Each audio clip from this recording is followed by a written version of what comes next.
15절 말씀해 보니까 이렇게 말씀하고 있습니다. 그런즉 이와 같이 이제도 은혜로 택하심을 따라 남은 자가 있느니라. 은혜로 택하심을 따라 남은 자가 있다.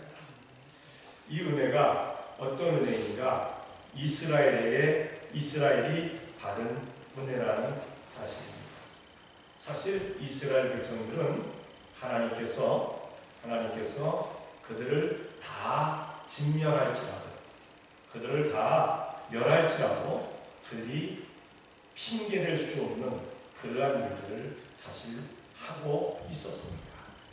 그런데 하나님께서 이렇게 은혜를 베풀어 주시어서 그들을 남겨놓으시고 그들을 보호하시고 그들을 하나님을 위하여 그들을 그렇게 하셨다. 그리고 그렇게 은혜를 베푸셨다라고 말씀하고 있습니다.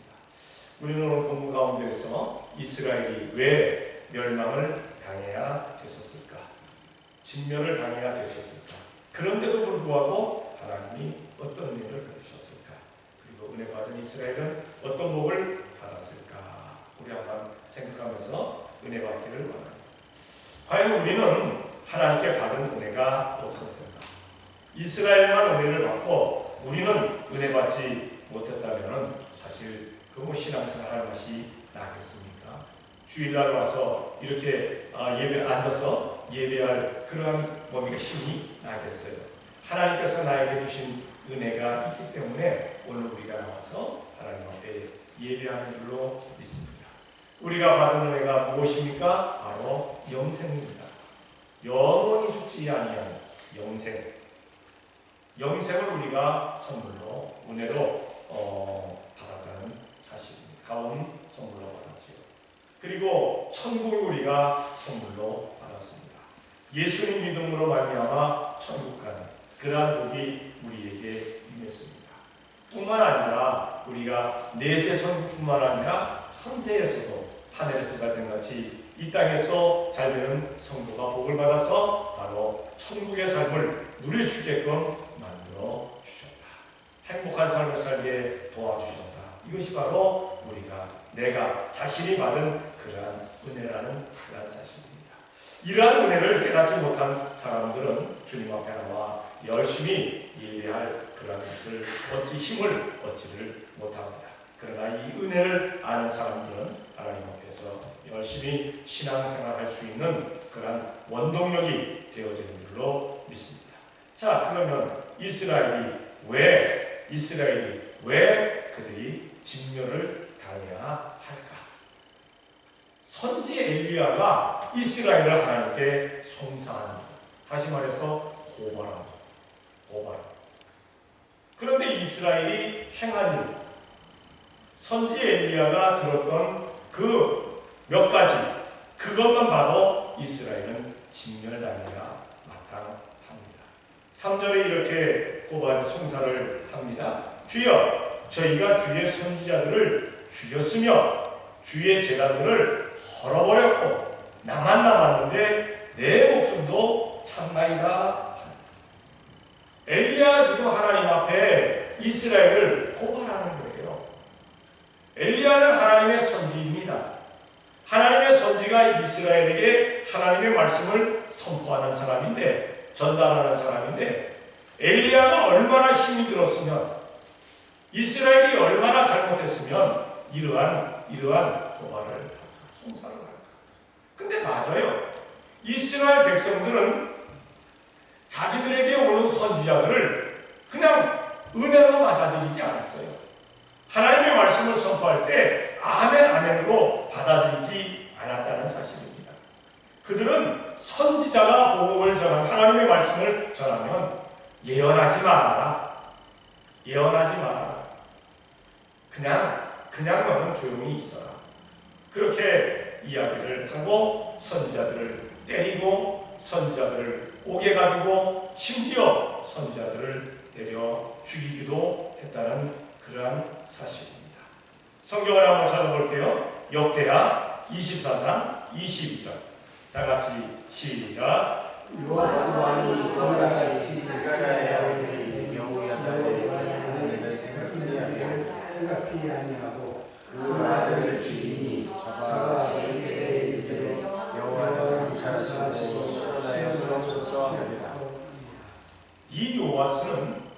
어려서 죽을 수밖에 없었던 그러한 상황에서 도둑질 뭡니까 이렇게 아이를 이렇게 감춰가지고 여호와의 성전에서 6년을 기르었어요.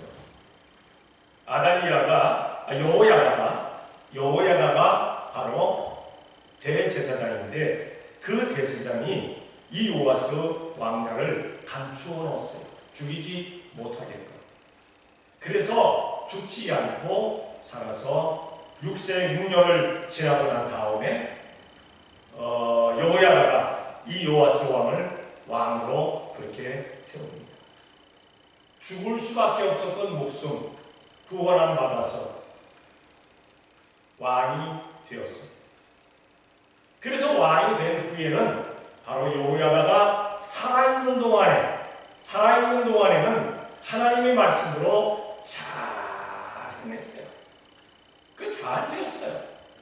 그런데 이제 여호야다는 나이가 있으니까 여호야다가 나이가 들어서 죽어버리고 맙니다.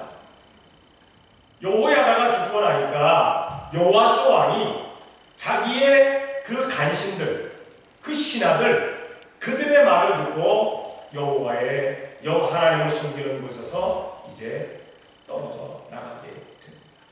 하나님을 섬기지 아니하고 여호와의 성전을 우습게 하고 여호와의 성전을 자기 마음대로 하고 우상을 섬기고 이방신을 섬기게 됩니다.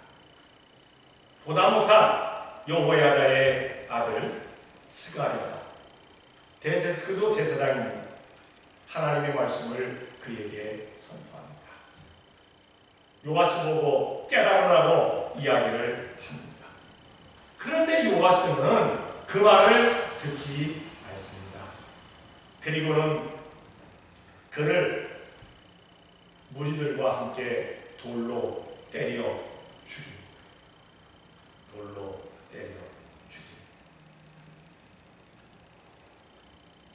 우리가 기억해야 될 것은 선지자들을 이스라엘 백성들은 참 많이 죽였어요. 하나님의 말씀을 선포한다고 때려 죽였어요. 하나님의 말씀 선포자는 죽였어요. 그렇게 힘들게 만들었어요. 그러면 우리는 어떠느냐? 지금 말세지마를 살아가고 있는 많은 사람들이 교회에 와서 하나님의 말씀을 듣는다고 하지만 말씀을 듣는 것은 복이지만은 그러나 하나님의 말씀이 선포될 때 그 말씀에 대고 반대하는 사람들, 대항하는 사람들도 있다는 사실을 기억해야 될 줄로 믿습니다. 이스라엘 선지자들을 죽였습니다. 지금도 많은 나라에서 많은 곳에서 목회자들이 죽어나가고 있습니다. 선교사들이 죽어나가고 있습니다. 어떤 나라는 이 나라에서 다른 사람을 개종시키는 것은 불법입니다. 스스로 예수님을 믿는 것은 괜찮은데 누군가가 예수님 이름으로 그에게 사랑을 베풀고 예수님 이름으로 그에게 예수님을 믿으라고 이야기하면 이거 불법입니다. 그래서 한국의 선교사들이 그 나라에 가게 되면 목사라고 들어갈 수가 없어요. 목사라고 할 수 없어요. 선교사라고 할 수 없어요.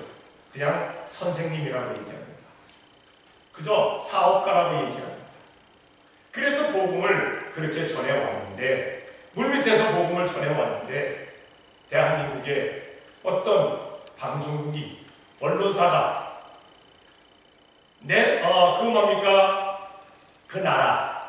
그 나라를 취재하러 갔다가 그 나라에 한국 사람들이 많으니까 있으니까 이 사람들이 어떻게 살아가는가 그 생활상을 이야기하다가 방송으로 내놨어요.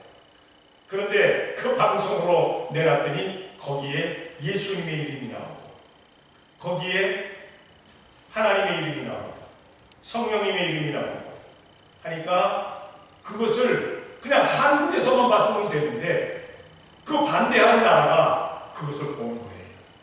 그 방송을 본 거예요. 그래가지고 박해가 시작되었어요. 한국에서 들어온 모든 사람들을 검사하기 시작했어요. 그래서 만약에 조금이라도 의심스러운 사람은 다 지금 추방을 하고 있습니다. 그래도 어떤 저에게 그 몸에 기도 편지를 보내온 그분은 걸리지 않았어요. 걸리지 않아가지고 저에게 기도 부탁을 했어요. 목사님, 지금 상황이 금방 가니까 기도해 주시기 바랍니다. 그런데 그 나라를 밝히면 안 되잖아요. 그걸 얘기할 수 없잖아요.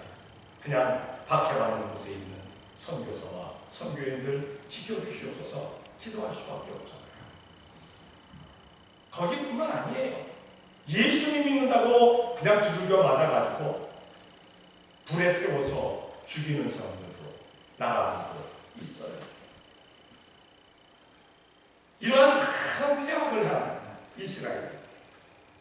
그리고 두 번째로 어떻게 했습니까? 제단을 하었다고 했어요. 제단을 하었다. 이스라엘 백성들이 구약 시절에 여호와의 성전을 회파한 것이 한두 번이 아닙니다. 한두 번이 아닙니다. 자기 나라를 이스라엘을 쳐들어오는 그 나라가 신이 가난하고 그들이 섬기는 신을 섬기겠다고 여호와의 성전에 있던 제단을 헐어버리고 성물들을 밖으로 내쳐버리고 여호와의 성전 거기다가 우상을 세워놓고 그것을 섬기는 그러한 못된 왕도 있었다는 사실입니다. 성경을 한번 찾아볼게요. 역대하 28장 24절입니다. 다 같이 시작. 아하스가 하나님의 전에 가루와 회파하고 또 여호와의 조상들을 멸하고 예루살렘 성마다 아래서 하늘사. 보세요. 여호와의 전에 있는 기구들을 증거계며 진설병을 놓는 것 상이며 제단이며 다 모아서 회파했고 깨부셔버려. 그리고 거기다가 우상을 짓고 예루살렘 곳곳마다 우상에 간을 짓고 그 우상을 섬겼다라고 말씀하고 있습니다. 이스라엘만 이럴까요? 아니요. 마지막 때가 되면요 모든 곳에서 이러한 일들이 벌어지고 만다는 사실입니다. 예배하는 것을 예배하지 못하게 만들어버린다는 사실입니다. 예수님의 이름으로, 하나님의 이름으로, 성령님의 이름으로, 우리 주님의 이름으로 예배하는 것 다 멸해버립니다. 다른 것으로 모이는 건 괜찮아요. 다른 모임 가지는 건 괜찮아요. 그런데 예배하는 못하게 하는 때가 돌아오게 된다라고 말씀하고 있습니다. 그리고 무슨 짓을 했습니까? 엘리야는 이렇게 고백합니다. 하나님 앞에 송사합니다. 나만 남았는데 내 목숨도 찬양합니다. 엘리야는 어떤 사람입니까? 하나님 앞에 신실한 사람이잖아요. 온 이스라엘이 범죄하고 아합과 이세벨과 대신들, 신하들, 백성까지 다 바알 앞에, 다 아세라 앞에 머리 숙이고 거기 앞에 가서 경배하고 제사를 드리는 그때에 엘리야 단 한 사람 남았다고 엘리야는 생각했어요. 신실하게 하나님을 섬기는 사람 자기밖에 없는 것으로 그렇게 나타났어요. 그래서 하나님을 섬기는 자는 이쪽으로 오라 하는데 한 사람도 안 왔어요. 한 사람도 없었어요. 한 사람. 다 바알을 섬기는지 아세라를 섬기는지 아니면은 하나님도 섬기지 아니하고 바알도 섬기지 아니하고 회색 금자인지 하나님을 여호와를 섬기는 자는 이리로 오라 한 사람도 온 사람이 없어요. 자기만 홀로 여호와를 섬기는 편에 있었습니다. 그런데 그 엘리야를 배척하잖아요. 바알의 선지 450년, 아세라 선지 800. 갈멜산에는 바알의 선지 450이 올라왔어요. 전쟁을 합니다. 제단을 쌓아놓고 제물을 올려놓고 불을 지르지 아니하고 하늘에서 어떤 신이든지 불을 내리신 그가 하나님인 것으로 우리가 그리하자.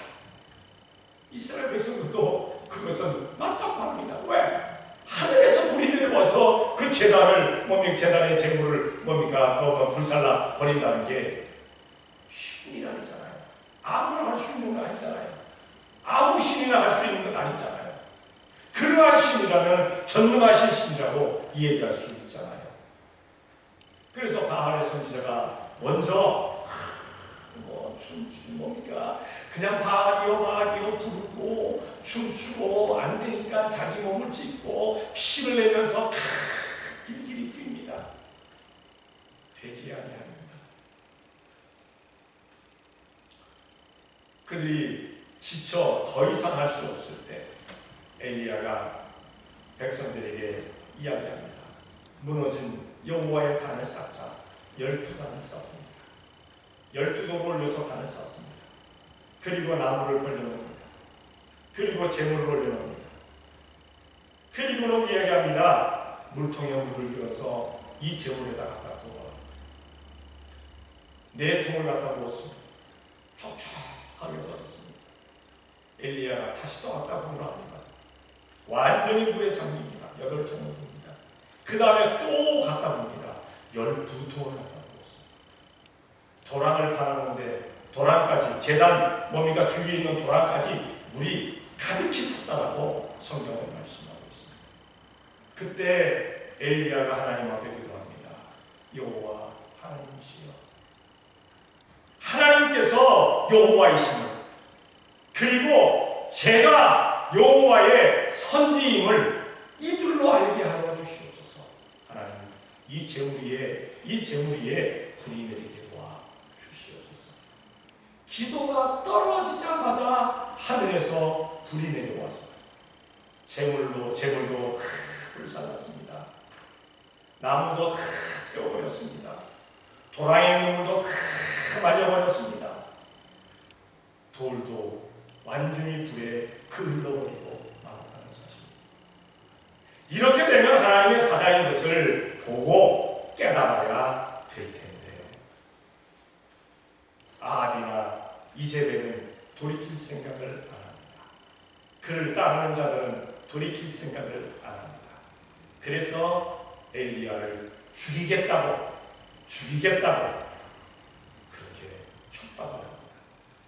엘리야가 먼 지역 하나님의 산인 호렙산으로 도망가서 하나님 앞에 간구하는 것이 바로 그것이었습니다. 나만 홀로 남았는데 나도 찾아 죽이려고 하나이다. 성경을 한번 찾아봅니다. 아모스 2장 12절입니다. 다 같이 시작. 그러나 너희가 다시 생각하고 그것들을 선지하시면 또 선지자에게 명하여 위험하지 말라 하였느니라. 나시르 사람은 하나님 앞에 서약한 그때까지 포도주를 먹을 수가 없습니다. 마실 수 없습니다. 포도도 먹어서는 안 됩니다. 포도 씨도 씹어서는 안 됩니다. 그런데 억지로 이스라엘 백성들이 이 나실 사람들에게 포도주를 먹였다. 무슨 뜻이냐?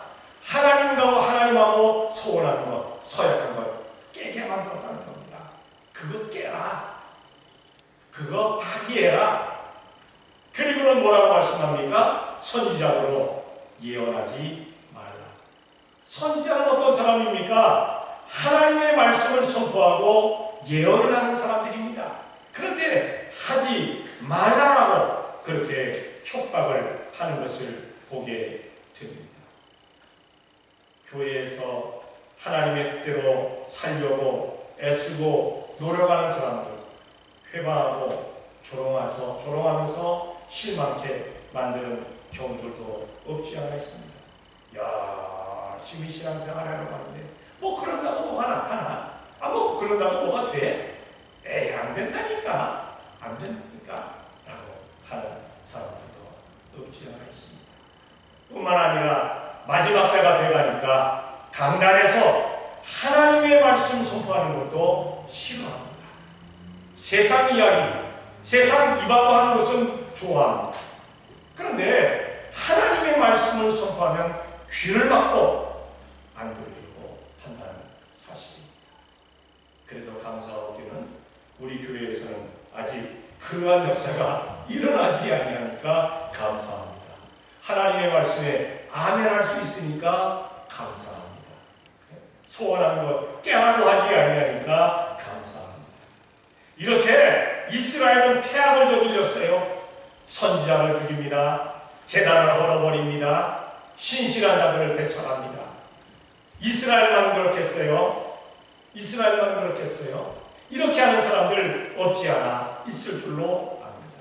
그래서 이것은 진멸당하고 멸해지기 마땅한 그러한 일들을 했는데 사절에 보니까 하나님의 은혜가 이스라엘에게 임합니다.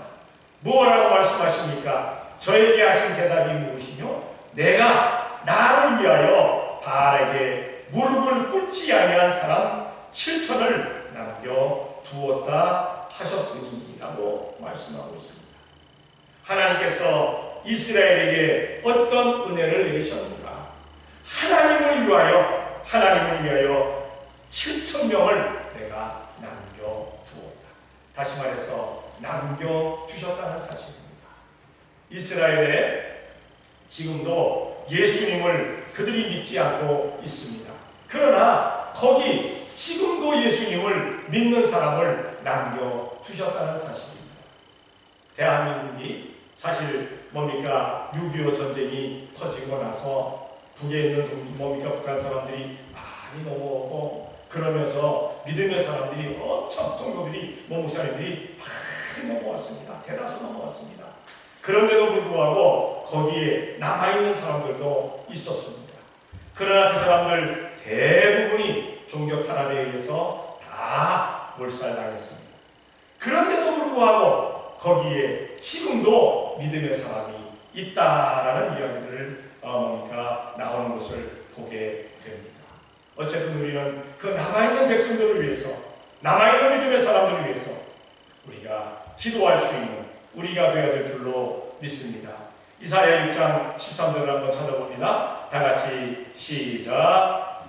주의 시프레인이 우려하는 말씀이시라도 이것도 성신과 것이다. 당당하고 성신함과 배려를 다하여도 그 음성을 담아낼 같이 거룩할지가 땅의 대적이니라. 이스라엘이 다 망한 것 같은데, 다 범죄한 것 같은데 그 가운데 남아있는 자가 있었다. 남아있는 자가. 분명히 엘리야는 생각하기를 나만 남았다라고 얘기했어요. 그런데 하나님께서는 뭐라고 말씀하십니까? 7,000명을 남겨두었다. 7,000명. 7,000명을 남겨두었다. 우리는 가득하다 그럽니다. 종교 탄압이 그렇게 심한 북한에 어떻게 믿음의 사람이 있겠느냐. 그러나 하나님께서는 남겨두시려고 원하신다면 남겨두시는 줄로 믿습니다. 우리는 그래서 위해서 기도해야 된다는 그러한 사실입니다. 거기뿐이겠습니까? 제가 좀 전에 선언에서도 말씀드린 대로 그 종교 탄압을 하는 그 나라에서 다 쫓아냈는데 남아있는 사람이 있다. 남아있는 그분은 바로 목사님이에요. 목사님이고 선교사님입니다. 그 가정은 남아있어요. 그 사람뿐이겠습니까? 또 다른 사람들이 남아있겠죠. 우리는 그런 분들을 위해서 기도할 수 있는 우리가 되어야 될 줄로 믿습니다. 이렇게 하나님께서 남겨두셨고 뿐만 아니라 보호하셨다는 겁니다. 남아서 지금 살아있다는 거예요. 남겨두신 것뿐만 아니라 그들이 죽은 그들이 남겨둬서 그들이 발각됐으면 죽었을 텐데 하나님께서 보호하셨다는 그러한 사실입니다.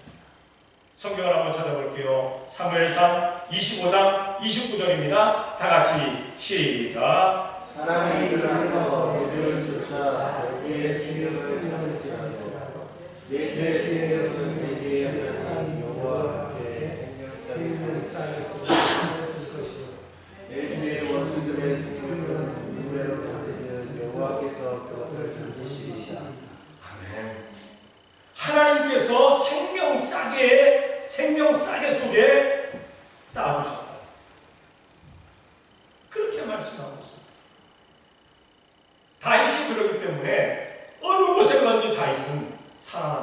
살아남을 수가 있었던 거예요.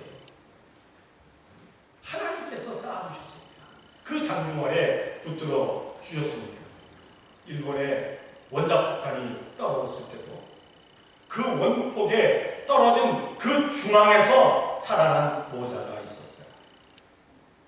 그 모자가 간증한 뭡니까? 그 아들도 나중에 장성을 해서 한국에 나와가지고 간증하는 그러한 이야기를 들었습니다.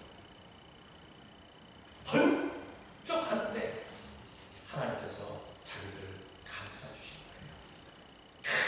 큰 건물이 무너지면서 완전히 삼각형을 만들어가지고 자기들은 그 잔해 속에서 살아나갔어요. 하나님께서 보호하셨다는 겁니다. 성도 여러분, 하나님께서, 예수님께서, 성령님께서 보호하시면 그 누구도 해할 수가 없는 줄로 믿습니다. 우리가 이 험한 세상 살아가면서 곳곳에 죽음이 도사리고 있잖아요. 곳곳에 죽음. 그런데 생명싸게 쌓아놓으시면 우리는 그 보호하심을 받게 되면 우리는 그 상황에 그러한 해로움에서 우리가 해로움을 당하지를 해코지를 당하지 아니하게 된다는 사실입니다. 그러면 하나님께서 왜 이렇게 7,000명을 남겨두시고 보호해 주셨느냐? 그것은 하나님을 위해서 한 겁니다.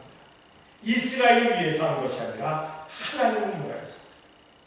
지금도 역시 마찬가지입니다. 우리 신앙생활 하시고 우리가 신앙생활하게 만들어 주시고 주님을 섬기게 만들어 주시고 우리들을 이렇게 보호하여 주시는 것 무엇 때문입니까? 하나님께서 하나님을 위하여 하셨다라는 사실을 말씀드리고 있습니다. 성도를 택하신 것은 하나님께 영광을 돌리게 하려 하심이라는 사실입니다. 성도는 그렇기 때문에 나를 위해 산다가 아니라 하나님을 위해서 사는 것이 더 큰 복이라는 사실입니다. 영육간에 복을 받게 되어 있어요. 성경을 찾아볼게요. 이사야 43장 21절입니다. 다같이 시작. 이 백성은 내가 나를 위하여 지었나니 나의 찬송을 부르게 하려 함이니라. 아멘. 이스라엘 백성을 왜 지으셨느냐? 하나님을 찬송하게 하려고, 나를 위해서 찬송하게 하려고 내가 지었다. 여러분들을 왜 택하셨습니까? 왜 택하셨습니까? 왜 성도되게 하셨습니까? 나아가서 주님의 영광을 돌리게 하려고, 주님의 이름을 높이게 하려고, 우리 주님을 위해서 그렇게 여러분들을 택하셨음에 감사할 수 있는 우리가 되어야 될 줄로 믿습니다. 우리가 이 세상 살면서 나만을 위해서 사는 그러한 사람들. 요즘은 너무 사람들이 이기주의자예요. 이기주의자. 나만 하는 경우가 있습니다. 그게 아니라 우리 주님을 위해서 살아가는 복된 성도들이 되어야 될 줄로 믿습니다. 그러면 이제 그 이스라엘이 어떤 은혜를 받고 살아가는가? 자, 6절로 7절까지를 보게 되면 만일 은혜로 된 것이면 행위로 말미암지 않음이니 그렇지 않으면 은혜가 은혜되지 못하느니라. 그런즉 어떠하면 이스라엘이 구하는 것을 얻지 못하고 오직 택하심을 입은 자가 얻었고 그 남은 자는 완악하여 졌느니라고 말씀하고 있습니다. 은혜를 입은 이스라엘은 버림을 당하지 않는다. 버림을 당하지 않는다. 성경을 찾아봅니다. 이사야 49장 16절입니다. 다같이 시작. 내가 너의 손바닥 뼈에 보고 너의 성도가 나의 신앙 내 앞에 있나니. 아멘. 여러분들의 이름이 하나님의 손바닥에 새겨졌다. 하나님의 손바닥에 새겨졌다. 여러분 손바닥에다 누구 이름 새긴 일이 있습니까? 요즘은 뭐 문신이 발달해가지고 뭐 여기저기다가 뭐 자기 사랑하는 사람들 막 새기더라고요, 이름들을. 그런데 하나님은 그 문신 따위는 뭐 필요가 없습니다.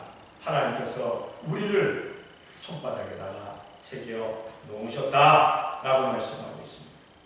다시 말해서 부모는 자식을 버려도 하나님은 하나님의 자녀를 하나님의 손바닥에 새겼다라고 말씀하고 있습니다. 손바닥을 펼 때마다 내 이름이, 우리의 이름이 하나님의 손바닥에 있으니까 얼마나 감사합니까? 우리를 잊지 않는다는 사실입니다. 우리는 간혹가다가 생각합니다. 하나님이 나를 잊으셨는가? 잊으셨는가? 아니요. 하나님이 잊은 게 아니라 내가 잊은 거예요. 내가 잊은 거예요. 하나님은 결코 잊지 아니하신다는 사실입니다. 그래서 하나님은 이스라엘 백성들을 잊지 않으십니다. 잊지 않으십니다. 그렇게 잘못하는데, 그렇게 못되게 구는데, 그렇게 욕을 먹는데, 지금도 주이시 사람들, 주이시들 욕 먹는 건 많잖아요. 아, 못됐어. 아, 돈벌레야. 아, 스크루지야.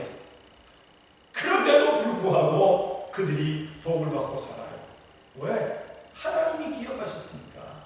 하나님의 손바닥 안에 있으니까. 그들이 그렇게 복을 받는다는 사실입니다. 그리고 하나님께서 그들을 미리 하셨다는 겁니다. 행동에 의해서 하는 거 보고 아신 것이 아니라 미리 하셨다. 미리 하셨다. 성경을 찾아볼게요. 예레미야 1장 5절입니다. 다 같이 시작. 내가 너를 죽기 직전에 너를 하고 내가 계속 나오기 전에 너를 멸하고 너를 열방의 선지자로 세웠더라 하시고. 아멘. 복 중에 만들어지기 전에 내가 너를 알았다. 사실 모태신앙이 아닌 분들은 이 성경 구절을 별로 좋아하지 않습니다. 어머니 뱃속에서 나를 택하셔서 나를 성도 되게 하셨다. 이거 별로 안 좋아하는 사람들이 있어요. 그런데 그럴 필요 없습니다. 모태신앙이 되었건 아니면은 좀 지난 다음에 태어나서 지난 다음에 예수님을 믿게 되었건 미리 하셨다니까. 나를 미리 하셨다니까 얼마나 감사하니.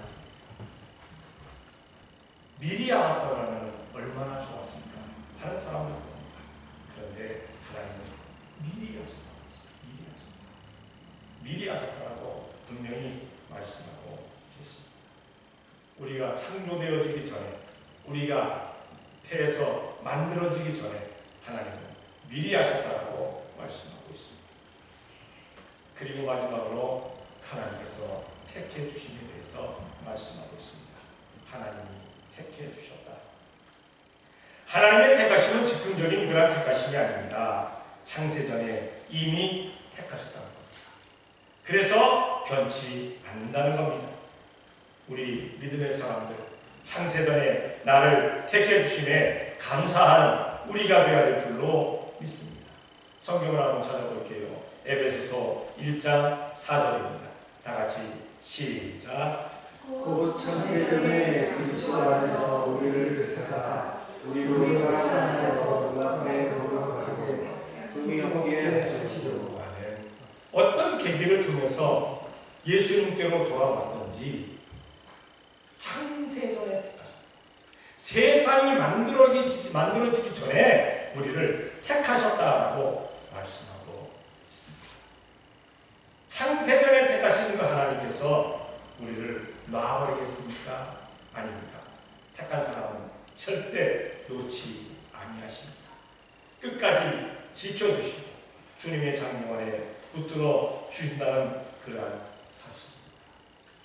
우리가 택함을 받았다는 그러한 감사로 살아가는 우리가 되어야 될 줄로 믿습니다. 나의 의로 말미암아 나를 택하신 것이 아니라 하나님께서 택하셔서 하나님의 백성 되게 하시고 성도 되게 하시고 의롭게 살게 만들어 주신다는 사실입니다. 우리는 그것에 감사하며 살아가는 우리가 되어야 될 줄로 믿습니다. 이스라엘이 그토록이나 못되게 노는데도 불구하고 하나님께서 그들을 남겨두시고 보호하시고 그들을 위하여 주신다. 하나님은 그들을 택하셨고 그들을 버리지 않고 그들을 미리 하셨다. 역시 성도들에게도 이 말씀이 그대로 적용이 된다는 사실에 우리가 감사할 수 있는 우리가 되어야 될 줄로 믿습니다. 신앙생활하다가 일희 할 필요 없습니다. 우리는 범사에 감사, 항상 기쁨과 즐거움과 감격과 유쾌함 가운데 살아가는 성도들이 되어지시기를 예수님의 이름으로 축원합니다. 기도드리겠습니다. 사랑의 아버지 하나님 감사합니다. 사랑하여 주시어서 오늘도 이 시간 주님 앞에 나와 예배할 수 있도록 복 주시니 감사합니다. 하나님의 말씀 상고하게 하시니 감사합니다.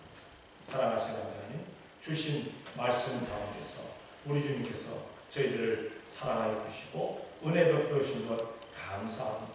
우리가 이 세상을 살아가면서 주님 만나 뵙는 그날까지 그 이 감사가 끊이지 않도록 복을 내려 주시옵소서. 믿사옵고 예수님의 이름으로 기도 드리옵나이다. 아멘.